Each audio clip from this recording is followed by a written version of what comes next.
Hi, my name's Michelle, and I had multiple sclerosis since 2002.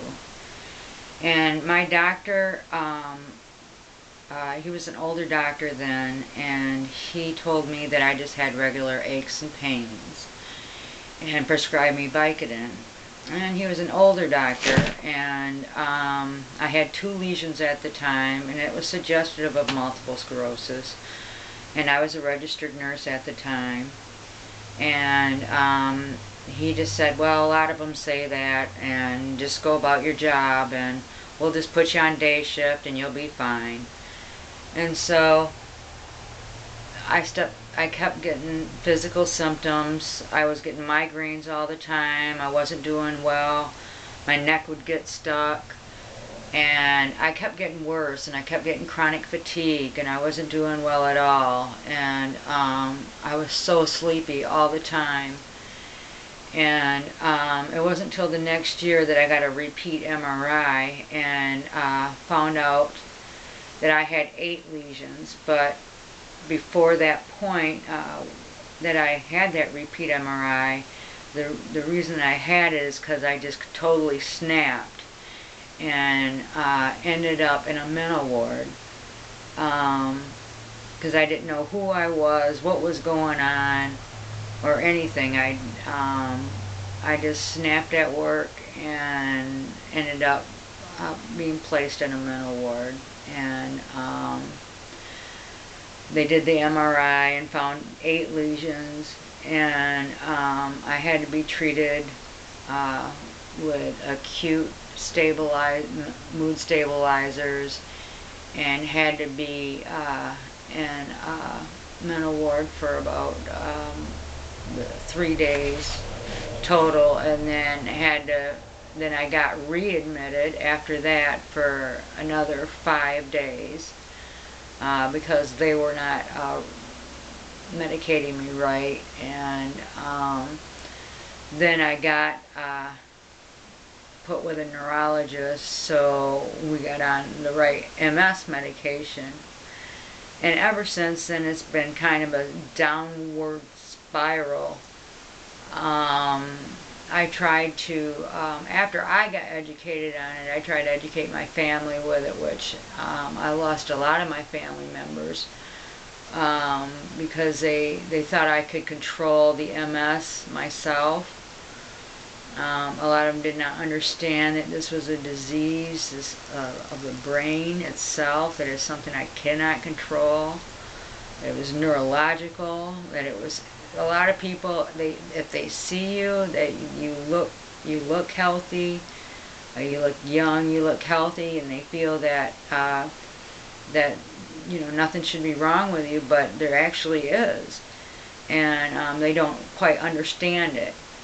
And even now, if I go to the stores and I park in the handicap parking spots, people get upset because they look at me and they're like, well, you look young, what are you doing parking in there?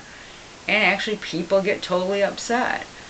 I came here from Georgia to Michigan because my family's here, and for support, because I was going through a divorce at the time, and come to find out I had very little support.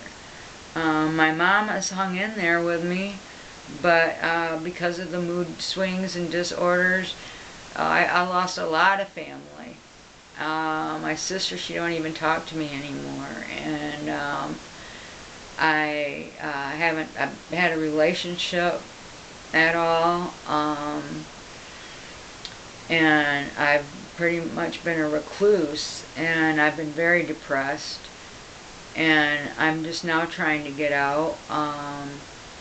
You're just too scared after a while to even get out. Once you start being solitude in your house, you forget how to socialize, and it gets to be a vicious cycle. And I know a lot of people have really good family support, and it's great that they get that. You know, I kind of long for that, but I don't get any telephone calls or anything like that. Not at all from my family. Um, and like I said, I lost all my friends because I moved here, and have not made any here. And you know, you got the computer, but that's not much like talking to somebody face to face. And I'm 46, and I just feel like half my life's over. And so this disease, I feel like, pretty well raped me of my life.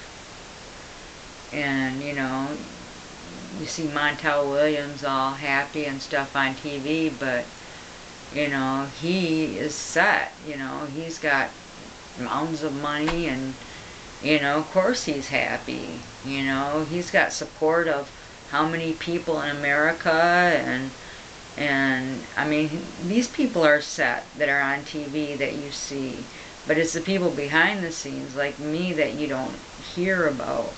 You know, that are in the cornfields of Michigan. You know, that are all alone and that are in solitude, you know, that you don't hear about, that can sleep for days and no one even knows because no one even cares.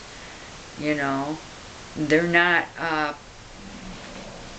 you know, bigwigs of society that anybody knows about or cares about. You know, and I mean, we could sleep for days and no one would care. You know, I went through a trial if I slept for 3 days straight. And you know, if it wasn't for my mom stopping in, it would be like no one would even care. You know, and that's how it is. And when you realize that, you just know how unimportant you are in life. And it's sad because I used to be an important part of society, and to become so unimportant is so sad. You know, it's just a sad state. I guess that's all I got to say right now. And I hope others out there can relate to this. And I'm going to try to get out there in society and do better. But it does take a lot of time. But I'm signing off now. Thank you.